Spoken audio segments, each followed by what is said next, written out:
여러분 안녕하십니까. 월요일 아침 광주 MBC 뉴스투데이 시작하겠습니다. 먼저 오늘의 주요 뉴스 보시겠습니다. 내년 3월에 치러지는 전국 농수축협 조합장 동시선거를 앞두고 이를 농협개혁의 원년으로 삼자는 움직임이 일고 있습니다. 2015 광주 하계 유니버시아드 대회가 200일 앞으로 다가오면서 대회 준비가 사실상 실전 체제로 돌입했습니다. 빛가람 혁신도시의 둥지를 튼 한국전력이 모레 신청사 개청식을 갖고 에너지밸리 조성에 본격적으로 나섭니다. 광주시 의회가 올해 추경 예산을 확정할 예정인 가운데 광주FC 예산이 증액될지에 관심이 모아지고 있습니다. 전국의 농수축협 조합장을 동시에 뽑는 선거가 내년 3월에 치러집니다. 이 동시 조합장 선거를 계기로 농협 문제를 공론화하고 농협 개혁의 원년으로 삼자는 움직임이 일고 있습니다. 조현성 기자가 보도합니다. 1인당 50만 원씩을 쓰면 당선되고 30만 원씩을 쓰면 떨어진다. 돈 봉투가 오가고 부정부패가 만연해 있는 농협 조합장 선거를 함축적으로 표현해주는 말입니다. 이렇게 뽑히는 조합장이 그리고 그 조합장이 운영하는 조합이 농민 권익을 최우선으로 하기를 기대하기는 어려운 일입니다. 조합원들은 부채에 가격 폭락에 소득은 떨어지고 고령화되고 어려워지고 갈수록 그런데 오히려 임직원들의 연봉은 더 올라가고 있고. 최근 전국 30여 개 농민단체와 시민단체가 뜻을 모아 좋은 농협 만들기 정책선거 실천 전국운동본부를 결성하고 나섰습니다. 위기에 처한 한국 농업의 활로를 농협 개혁에서 찾아보자는 취지입니다. 심지어는 우리 농협만, 지역 농협만 제대로 역할하면 한국 농촌 문제의 절반은 해결된다. 이런 정도로. 하지만 혈연과 학연으로 얽혀있는 지역사회의 특성과 관행을 감안하면 조합장 선거 문화를 일시에 바꾸기는 어려운 일입니다. 때문에 선거에 임하는 조합장 후보들이 스스로 먼저 좋은 정책과 공약을 제시하도록 하는 일이 절실한 과제입니다.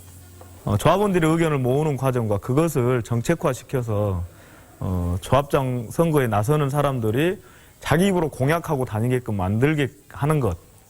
관련법 개정에 따라 내년 3월 11일 치러지는 제1회 전국조합장 동시선거를 통해 전남에서는 183곳, 광주에서는 17곳의 농수축협에서 새 조합장을 선출하게 됩니다.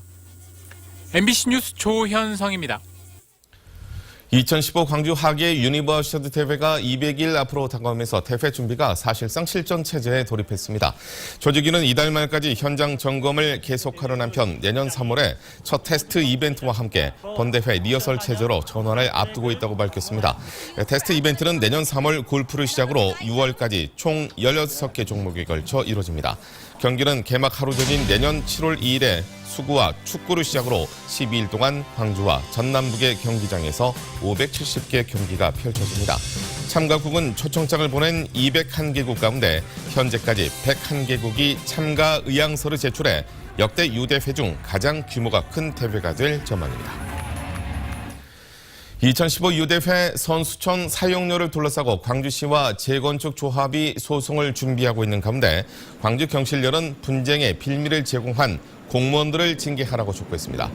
광주경실련은 이번 분쟁이 선수촌 아파트 임대 계약 당시 광주시가 사용 기간과 금액을 계약서에 명시하지 않아서 발생했다며 졸속 계약의 진상을 조사해 책임 소재를 밝혀야 한다고 주장했습니다. 광주시는 선수촌 아파트에 대한 사용료로 최대 36억 원을 제시한 반면에 재건축 조합은 420억 원을 요구해 법적 분쟁으로 비화되고 있습니다. GS그룹이 지원하는 전남 창조경제혁신센터가 내년 초에 여수에서 문을 엽니다. GS의 과감한 투자와 함께 다각적인 사업 발굴이 관건이 되고 있습니다. 전승우 기자가 취재했습니다. 전남 동북권이냐 아니면 서북권이냐. 여수와 목포를 놓고 갈등까지 빚었던 창조경제혁신센터의 입지가 여수로 확정됐습니다. 석유화학 단지와 GS 칼텍스 공장이 자리한 여수가 목포보다는 GS의 밀착 지원이 용이하다는 판단입니다. GS가 매칭되다 보니까 에너지 쪽 아니면 이렇게 소재 쪽 그게 이제 기능성 학술 일종이지 않습니까? 네. 이렇게 그런 쪽을 종합적으로 보면 아무래도 유수 산단도 있고요. 혁신센터 건물도 사실상 결정됐습니다. GS가 사내 교육원으로서다 현재 매각이 추진 중인 연면적 1,300제곱미터 규모의 여수시 덕충동 건물입니다. 현재 논의 중인 대상 사업은 첨단 소재 부품과 ICT 융합 스마트 농업으로 가닥이 잡히고 있습니다. 에너지 업체인 GS와 연계 기능성 화학 소재와 자동차 튜닝 부품인 고급 휘발유, 농업의 첨단 자동화 기술을 신성장 창조 산업으로 육성하겠다는 구상입니다. 하지만 앞으로의 과제도 만만치 않습니다. 창의적인 아이디어와 사업을 얼마나 발굴하고 이를 창업으로 연결시키느냐가 성공 여부를 좌우하는 관건입니다. 제일 중요한 게 이 창조경제혁신센터에 유사 기능을 가진 센터들이 많아요. 예, 그래서 정부 취지에 맞고 진짜 이렇게 지방에서 창조적인 분야를 발굴할 수 있는 그런 아이템을 선정하는 게 제일 중요할 거라고. 창업 지원과 교육 컨설팅에 대한 GS의 밀착 지원과 의지도 빼놓을 수 없습니다. 삼성이 대구에 900억 원, SK가 대전에 519억 원을 투자하기로 한 만큼 GS의 투자 금액도 큰 변수입니다. 법인 설립 등을 통해 내년 초 출범되는 전남 창조경제혁신센터가 신성장 동력의 구심체가 될지 지역민의 관심과 기대가 커지고 있습니다. MBC 뉴스 전승우입니다. 빛가람 혁신도시의 둥지를 튼 한국전력이 신청사 개청식을 갖고 본격적인 업무를 시작합니다. 한전은 모레 빛가람 혁신도시 신사옥에서 관계기관장과 주민 등이 모인 가운데 개청식을 열어 에너지밸리를 만들기 위한 프로젝트를 본격적으로 추진한다고 밝혔습니다. 에너지밸리의 랜드마크가 될 한전 신사옥은 지하 2층, 지상 31층 규모의 에너지 자립형 빌딩으로 완공됐고 1,500여 명의 직원들이 근무하고 있습니다. 한편 오늘 개청식장 주변에서는 밀양 송전탑 건설에 반대하는 주민들의 항의 집회가 열릴 것으로 예상돼 물리적 충돌이 우려됩니다. 전남 지역의 귀농 가구는 늘고 있지만 귀촌 가구는 적은 것으로 나타났습니다. 국회 농림해양위 황주홍 의원에 따르면 지난해 전남의 귀농 가구 수는 1,800여 가구로 경북에 이어서 두 번째로 많았습니다. 반면에 전원 생활을 위해 도시에서 전남으로 이주해온 귀촌 가구는 680여 가구로 전국 9개 도 가운데 7번째에 그쳤습니다. 황 의원은 전원의 삶을 꿈꾸는 도시민의 수요를 파악해서 실질적으로 도움이 되는 지원책을 펼쳐야 한다고 말했습니다. 전남 지역 마을 기업의 평균 고용 인원이 전국 평균에 크게 못 미치고 있습니다. 지난해 말 현재 전남에서 활동 중인 마을 기업 98곳에 총 고용 인원은 720여 명으로 평균 고용 인원이 7.4명에 그쳤습니다. 이 같은 평균 고용 인원은 전국 마을 기업의 평균 고용 인원 9.5명과 비교해 2명 이상 적은 것입니다. 또 마을 기업의 평균 매출은 4,200만 원을 조금 넘은 것으로 나타났습니다. 목포 북항에 대규모 수산종합단지를 건설하는 사업이 본격 추진되고 있지만 사업비 부담으로 난항을 거듭하고 있습니다. 사업 주체인 목포수협이 자부담을 줄이기 위해서 분담률 축소를 지속적으로 요구하고 있기 때문입니다. 신광아 기자가 보도합니다. 유자망과 안강망, 젖새우 등 연간 1,500척의 어선이 이용하는 목포수협 공판장입니다. 비좁고 낡은 부두와 지원시설로 인해 더 이상의 발전이 불가능해짐에 따라 오는 2016년까지 목포 북항으로 이전할 예정입니다. 총 사업비는 345억 원으로 이 가운데 70%인 247억 원을 국가와 지자체가, 수협은 30%인 106억 원을 각각 부담합니다. 이전 사업 첫 해인 올해는 설계 작업이 이루어지고 내년부터는 공사가 시작될 예정입니다. 인프라가 구축이 되고 나면은 목포수협 입장에서도 상당히 성장 기반을 구축할 수 있는 기반이 되기 때문에 조금 어렵더라도 서로 간에 노력하면서 대처해 나가면. 그러나 사업비 분담률을 두고 목포수협이 자부담을 낮춰줄 것을 지속적으로 요구하고 있는 점이 변수입니다. 수협은 북항에 건설될 수산종합지원단지가 광역권 사업이라는 점과 한중 FTA 타결에 따른 어업인 지원 차원에서라도 자기 부담률을 낮춰야 한다는 입장입니다. 우리 수협 자부담은 30%로 도와 시 등 지자체와 협의하여 자부담 감면을 위해 노력하겠습니다. 일단락된 듯 보이는 비용 부담 문제가 목포 수협의 북항 이전 과정에서 여전히 중요한 변수가 될 전망입니다. MBC 뉴스 신광하입니다. 법원이 직무유기 혐의로 기소된 진도 VTS 해경들의 근무 실태 파악을 위해 현장 검증에 나섭니다. 광주지법 제11형사부는 오늘 오후 2시에 현장 검증을 갖고 연안 섹터와 원거리 섹터 두 구역을 나눠 각각 관제해야 실질적 관제가 가능한지 확인합니다. 변호인 측은 근무자 혼자서도 두 섹터 모두 관제할 수 있다고 주장하고 있고 검찰은 혼자서는 관제가 불가능하다고 맞서고 있습니다. 진도 VTS 센터장 김모 경감 등 13명은 지난 3월부터 세월호 사고 당일까지 혼자 야간 근무를 하며 관제를 소홀히 한 혐의로 기소됐습니다. 전남 지역의 섬과 해안가가 중국과 동남아 등지에서 밀려드는 해양 쓰레기로 골머리를 앓고 있습니다. 전남발전연구원에 따르면 전남에서 발생하는 해양 쓰레기가 한 해 38톤으로 추정되지만 이 가운데 수거 처리되는 것은 25%에 불과하고 나머지는 해안가 등에 방치되고 있습니다. 전라남도는 해양 쓰레기 처리율을 50%까지 끌어올리기 위해 관련 사업비를 늘리고 신안에 종합 해양 쓰레기 처리장을 설치할 예정입니다. 광주시가 담배값 인상을 앞두고 담배 사재기에 대한 시민 제보를 이달 말까지 받습니다. 광주시는 지난 9일에 5개 자치구에 담배 사재기 신고 접수를 설치해 이달 말까지 높은 이윤을 얻을 목적으로 정상적인 담배 요구량보다 과도하게 사거나 판매하는 도소매업자 등을 신고 접수받는다고 밝혔습니다. 신고된 사재기 행위가 위반으로 밝혀질 때는 2년 이하의 징역 또는 5천만 원 이하의 벌금에 처하게 됩니다. 어제 오후 3시쯤 광주시 서구 마록동의 한 도로에서 40살 이모 씨가 몰던 차량이 전복돼 운전자 이 씨가 크게 다쳐 병원 치료를 받고 있습니다. 경찰은 이 씨가 앞을 제대로 보지 않고 운전을 하다 사고를 낸 게 아닌가 보고 음주 여부를 확인하는 등 정확한 사고 경위를 조사하고 있습니다. 어젯밤 11시쯤 광주시 광산구 우산동의 한 아파트 2층에서 불이 나 10분 만에 꺼졌지만 집주인 49살 김모 씨가 침대에 누워있는 상태로 숨진 채 발견됐습니다. 경찰과 소방당국은 침대 전기장판이 불타있는 점과 주변에 담배꽁초가 있는 점을 토대로 정확한 화재 원인을 조사하는 한편 김 씨의 사인을 밝히기 위해 부검을 실시할 방침입니다.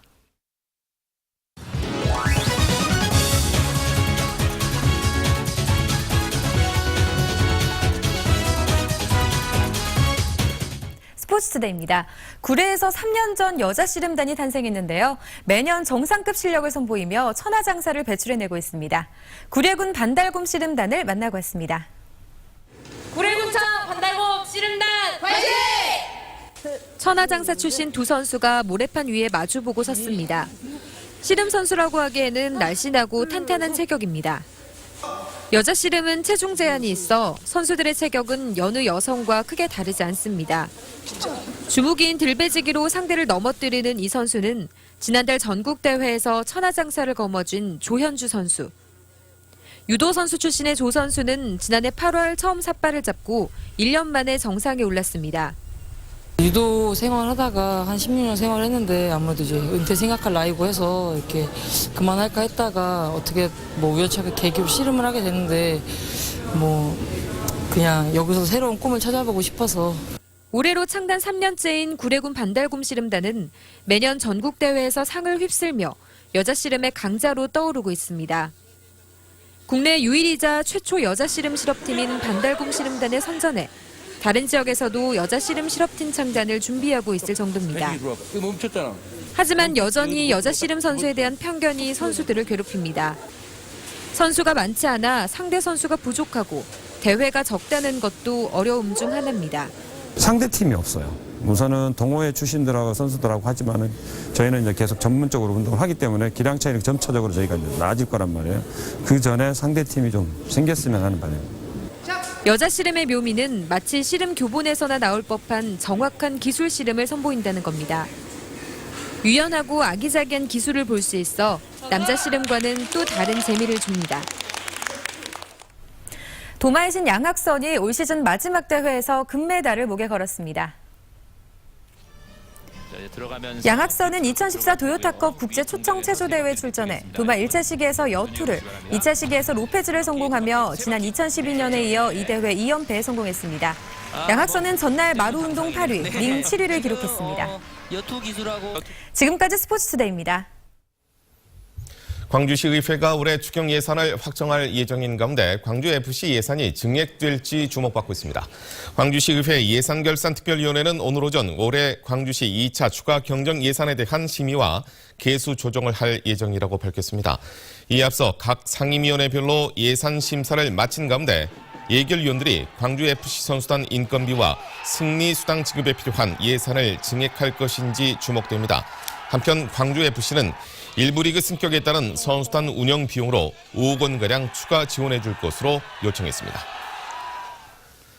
광주시가 시민 참여와 소통을 위해 추진한 1일 시민시장이 오늘부터 운영됩니다.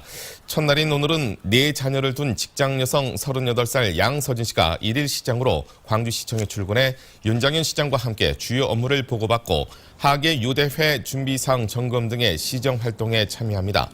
광주시는 시민시장에 응모한 41명 가운데 3명을 선정해 내년 2월까지 1일 시민시장을 시범 운영할 예정입니다. 지역의 대학들이 오는 19일부터 정시 모집 원서를 접수합니다. 광주 전남 지역 대학들은 오는 19일부터 24일 사이에 가나다 모집 군별로 정시 모집 원서 접수를 진행합니다. 또 수시 모집에서 미등록한 인원에 대해 추가 합격자를 오늘까지 발표하고 내일 등록을 마감할 예정입니다. 대학들은 수시 미등록 인원이 늘어나면 정시 모집 부담도 늘기 때문에 최대한 등록을 유도한다는 방침입니다. 해남 출신의 다큐멘터리 감독이 만든 영화가 우리나라 영화사를 새롭게 쓰고 있습니다. 요즘 흥행 1위를 달리고 있는 니마 그 강을 건너지 마오 이야기가 맞습니다. 이 연말 극장가를 지난 감동으로 채우고 있는 진모영 감독이 지난 주말에 광주에서 관객들을 만났습니다. 박수인 기자입니다. 98 할아버지와 89 할머니의 선진하고 낭만적인 사랑이 국민들의 가슴을 적시고 있습니다. 눈물겹도록 아름다운 노부부의 사랑, 이를 담담하게 응시하는 꾸밈 없는 영상이 나이 지긋한 영화 팬들뿐만 아니라 20, 30대 젊은이들까지 객석으로 끌어들였습니다. 공감이 정말로 많이 됐고요. 그냥 이렇게 진실된 마음이 느껴질 수 있어서 정말 감명 깊게 봤던 것 같아요. 헐리우드 대작들을 제치고 연말 극장가에서 흥행 선두를 달리고 있는 이 영화는 해남 출신의 독립 프로듀서 진모영 감독의 영화 데뷔작입니다. 독립 TV 다큐로 잔뼈가 굵은 진 감독은 강원도 두메에 사는 노 부부의 사랑을 2년 가까이 영상으로 기록했고 많은 관객들이 눈물로 호응했습니다. 진 감독은 광주 영화 팬들과 만난 자리에서 영화 속 노 부부는 우리에게 지금 이 순간 어떻게 사랑할지를 묻고 있다고 말했습니다. 이분들이 가장 따뜻했고 뜨거웠고 사랑을 그대로 유지하고 있었고 우리가 영원히 꿈꾸었던 그 로망스를 이분들은 하고 계셨다는 걸 현실로서. 진 감독은 자신이 나고 자란 전남은 풍부한 문화 자원을 지닌 영화의 보고라며 남도의 열정과 정서를 담은 다큐 영화를 만들어 보고 싶다고 말했습니다. 전라도의 좀 끈질기고 구수한 그 정서들을 담을 수 있는 작업을 한번 해보고 싶다라는 생각을 갖고 있어요, 지금도. 한국 영화사를 새로 쓰고 있는 니마 그 강을 건너지 마오는 프랑스의 배급사와 협약을 맺고 본격적인 해외 진출을 준비하고 있습니다. MBC 뉴스 박수인입니다. 아시아의 대규모 재해 피해 지역을 돕기 위한 민관 거버넌스 협의체인 광주 아시아 재해 긴급 구호 협의회가 오늘 창립 총회를 갖고 공식 출범합니다. 광주 의학 5개 단체와 국제 교류 단체, 시민이 참여한 긴급 구호 협의회는 모두 25명의 위원으로 구성됐으며 창립 총회에서는 향후 사업 추진 방향이 논의됩니다. 협의회는 그동안 아시아 지역의 재해 발생 시 산발적으로 추진해온 긴급 구호 활동을 체계적으로 진행하기 위해서 구성됐습니다. 광주시가 올해 2기분 자동차세를 27만 건에 342억 원을 부과합니다. 2기분 자동차세 부과액은 상반기에 미리 납부한 연납 차량이 증가하면서 지난해보다 43억 원이 감소했습니다. 광주시는 납부기한을 넘길 경우에 3%의 가산금이 붙는다며 31일까지 납부해 줄 것을 당부했습니다. 법원이 겨울방학을 맞아 대학생을 상대로 사법실무 체험 인턴십을 실시합니다. 광주지법은 다음 달 27일부터 4일 동안 대학생을 위한 생생사법마당 행사를 갖고 인턴이 직접 검사와 변호인 역할을 맡아 모의 재판 등을 체험할 수 있도록 준비했다고 밝혔습니다. 모집 인원은 30명으로 참가 신청은 오늘부터 닷새간 광주지법 홈페이지에서 받습니다. 요즘 눈비 소식이 잦죠. 오늘도 비 예보가 나와 있습니다. 밤늦게 서해안부터 비가 시작이 돼서 전 지역으로 확대가 되겠는데요. 모레까지 예상되는 비의 양은 5에서 20mm 정도가 되겠습니다. 또 서해안을 중심으로 바람이 강하게 불어오니까요. 시설물 피해 없도록 철저히 대비하셔야겠습니다. 일기도 영상입니다. 오늘 남해상에서 동진하는 고기압이 가장자리에 들다가 북서쪽에서 확장하는 저기압의 영향을 받겠는데요. 이 때문에 차차 흐려져 밤늦게 전 지역에 비가 오겠습니다. 현재 기온 어제 같은 시각보다 2도에서 3도가량 높은데요. 광주가 영하 1도, 장성 영하 4도, 담양도 영하 4도로 출발하고 있습니다. 낮 기온은 광주 7도가 예상이 되고요. 강진 8도, 영암도 8도가 예상됩니다. 다른 지역의 현재 기온 보겠습니다. 구례가 영하 3도로 출발하고 있고요. 낮에는 7도, 여수도 7도가 예상됩니다. 오늘 해상에는 오후 한때 눈이 오겠고요. 또 물결은 먼바다를 중심으로 2.5m로 다소 높게 일겠습니다. 또 서해안을 중심으로 돌풍과 함께 천둥 번개가 치는 곳이 있으니까요. 주의하셔야겠습니다. 네, 이렇게 모레까지는 눈비가 오락가락하겠습니다. 특히 내일 새벽에 눈비가 그친 뒤 찬바람이 불면서 기온이 뚝 떨어지겠습니다. 건강 관리에 유의하셔야겠습니다. 지금까지 날씨 정보였습니다.